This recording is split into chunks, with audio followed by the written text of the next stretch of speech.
Hey, what's up? This is Mike Portnoy, and this is Banter Zine.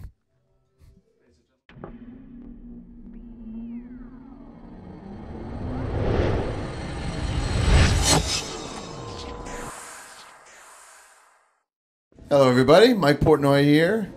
Adrenaline Mob, Flying Colors, Dream Theater, Transatlantic, Avenged Sevenfold, Neil Morse, I don't know. All the above. Hello. Hi. How are Adrenaline Mob going down in Europe so far? Man, this tour has been incredible. It really has been. And I didn't know what to expect. To be honest, I was, worried or scared. How is it going to be accepted? Not knowing what to expect. And every night has been amazing.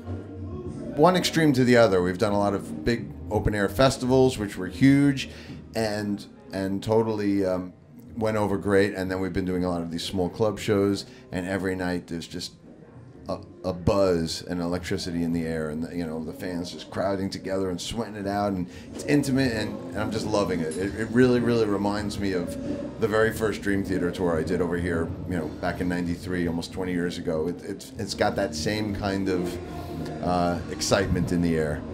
Cool. So would you choose the bigger arenas or the small, considering it's a newer band and you want people to get to know you? No, being it's our first time around, it's very much a new beginning, for us all individually, but it's a brand new band. So I'm actually very, very comfortable in these small clubs. I think it's the right way that people need to be introduced to this band, because this isn't a band where you sit there with your arms folded and you just watch us play.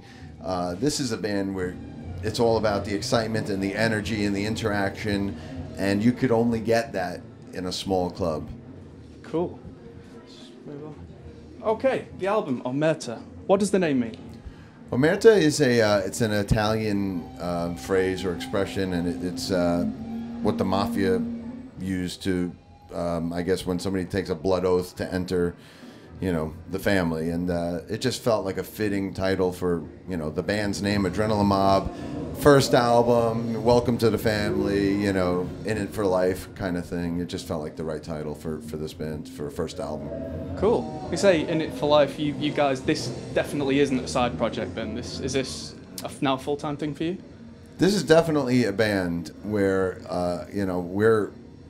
we see some longevity to this. I have a lot of different side projects, and some of which are with people that are very busy in other bands, and we can only do it part-time. Something like Transatlantic is a real band, but it's a part-time band. I think Adrenaline Mob has the potential to be a full-time band. Everybody here in the band is committed to it and really sees its potential, because we're a live act more than anything. And when you're a live band, that's how you get longevity. As long as you're out there playing and going around the world and going to different places and playing for the people, that's what sustains a band, and this band is all about that.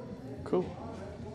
Yeah, the sound of the first album then, it kind of seems to lie somewhere between early Van Halen, but also the most modern Aussie kind of stuff. Is that something you aimed for? Is that just kind of how it turned out? Well, this band, I think, is modeled after two different generations of this kind of music.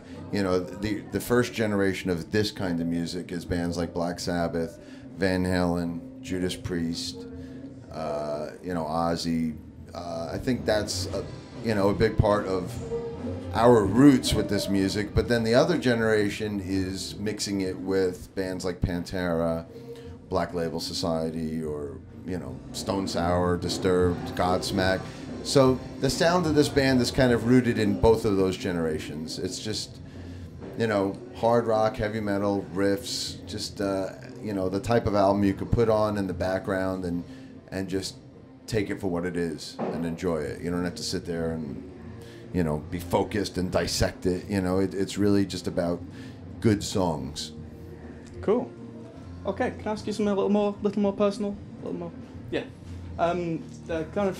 There's the hard rock kind of metal sound of Adrenaline Mob. It's very associated with that kind of sex, drugs and rock and roll kind of idea of what rock music should be.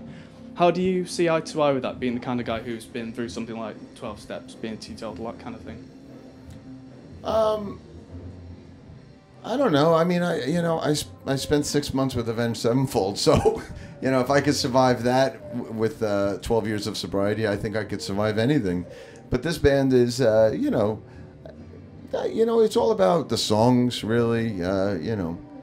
I don't know, the whole sex, drugs, and rock and roll thing. It's kind of cool. But I'm a 45-year-old man and with 12 years of sobriety and a wife and 2 kids. So I'm enjoying being on tour and just playing and having a good time. But I never lose focus of the things that are important in my life. Cool, thanks. Okay. Here's something. A lot of the bands you work with, each member of that band is very creative, very kind of, they come to the table with a lot of stuff. There's only, in the studio, there are only 3 of you for Omerta, is that right? How did that work? I mean, did Russell have an input? Was it just you and Mike Orlando? Or? Oh, no. It was mainly Russell and Mike Orlando that worked on all this material, even before they called me to be involved. Basically, the 2 of those guys had been working together for a couple of years and, crafting these tunes. And then finally, when my time with Avenged came to an end, Russell reached out and said, "Hey, are you available? Are you interested? Check this out." Because he and I had been wanting to work together. So he turned me on to these tunes that him and Orlando were working on. And I never knew Mike Orlando. He was, kind of just waiting for his big break. And I guess this became it. But the 2 of them basically crafted these songs. And then once I came on board, we began work on the album. And at that point, my drumming and my input kind of maybe helped shape things slightly, but for the most part, it was all there before I even got involved. Cool. So looking forward to kind of new stuff. If you think you're going to write new stuff, I'm sure you will. How much do you think you're going to get involved on the next kind of stuff? Do you think you'll get more into it? Yeah, we're excited about the potential of writing as a band, not only with my involvement, but also John Moyer's. We now have a real chemistry between the 4 of us. I kind of compare it to the first Foo Fighters album. The first Foo Fighters album was basically all Dave Grohl, and then he put a band together, and then they became a band. And then all the future records, they worked as a band. Similar with this. I mean, when we made this album, it was just Mike Orlando and Russ. But now we're a band, and now we've been playing all around the world, and doing gigs everywhere, and just really bonding, creatively and personally. So I'm excited about the idea of bringing that chemistry to the next record. Cool. Yeah, about John Meyer, a lot of the stuff on the first album, especially some of the bass kind of groups, they really seem to fit his style. Was that coincidence? Did he phone you afterwards and say, "I've got to be part of this"? Or?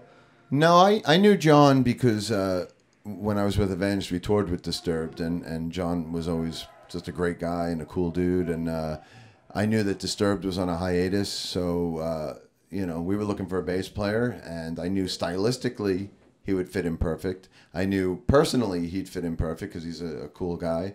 And scheduling-wise, with Disturbed on hiatus, we knew that there would be no other obstacles or schedules to work around. But yeah, I mean, I called him. I texted him one day. I was like, "Hey, what are you doing for the next year?"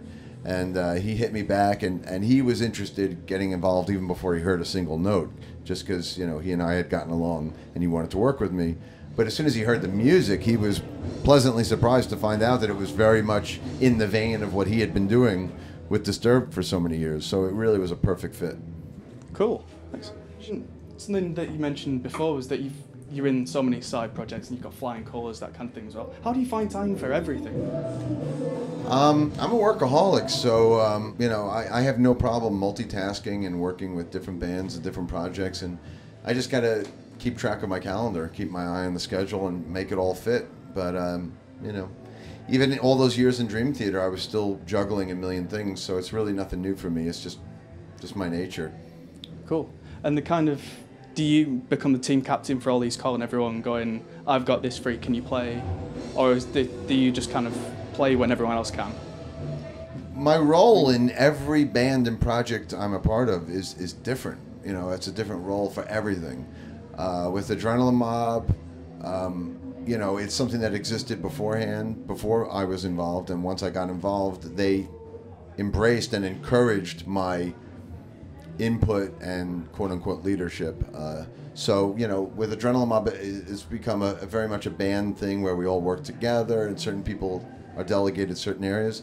Flying Colors is something where at least 4 out of 5 of us are very used to, running the ship in previous bands. So Flying Colors is similar to Transatlantic. You have a bunch of leaders that have to work together and compromise and, collaborate. Then the role I play in Neil Morse's, I've done 7 of his solo albums and several tours with him. My role with him is very different because I'm really just a drummer, and I'm there to support him and do as he decides. So I'm very comfortable with different roles in different bands. It's not like with Dream Theater where I ran everything and made all the decisions. I don't feel the need to do that. In fact, I don't really do that in any other band or project. Really, I can't think of anything I'm doing where I kind of had, where I run it with a similar, iron fist. I really don't. Cool. I'm very, very happy to just play drums a lot of times. Right. Well, would you say then that you've kind of relinquished that kind of control with even the Adrenaline Mob?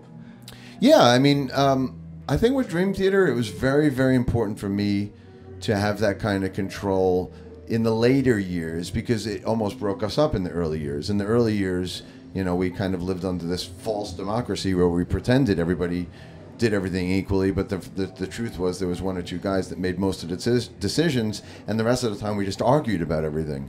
And after 10 years of that, it wears you down and could easily break up a band. So I think the later years of Dream Theater, it was important for somebody to run the ship, and it ran smoothly. Actually, it was very smooth sailing for a long time, but it also wore me down. It was a lot of work, a tremendous amount of work and pressure that, admittedly was self-imposed, but it's just the way that the ship ran. But anyway, I don't necessarily, I was only like that with Dream Theater because it was a 25-year investment, and after that much time, you become very protective over your baby.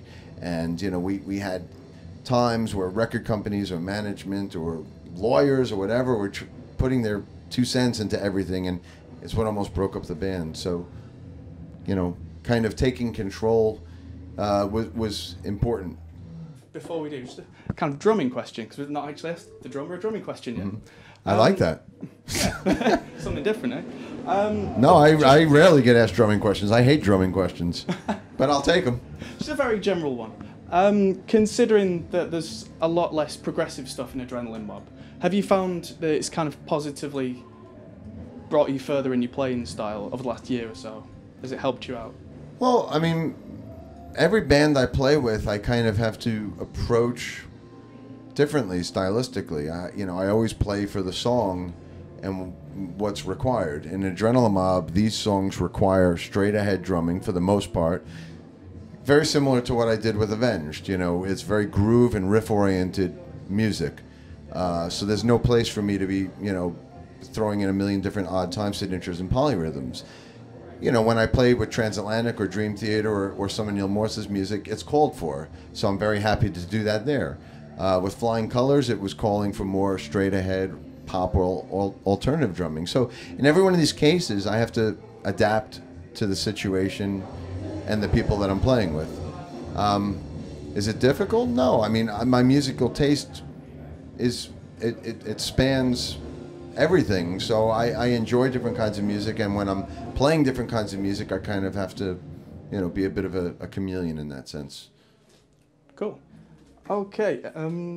In closing, if someone is watching this hasn't heard Adrenaline Mob or any of the other bands that you've been involved with, how would you describe Adrenaline Mob to someone who's just a rock fan? Well, Adrenaline Mob is definitely, a song-oriented hard rock metal band. As proud as I am of the album, I think to really understand this band, you need to come see it live. And I think a lot of people, when they hear the album, some of them get it, some people don't get it. The Dream Theater purists or the prog purists don't necessarily, it may not necessarily be their cup of tea. But when you come see the live show, the live reviews I've seen have been 100% unanimously positive. And if you don't get this band coming in, you will absolutely get it leaving. And, I think once you see this band on stage, you realize that it's all about songs, a good time, an energy, a vibe, and excitement.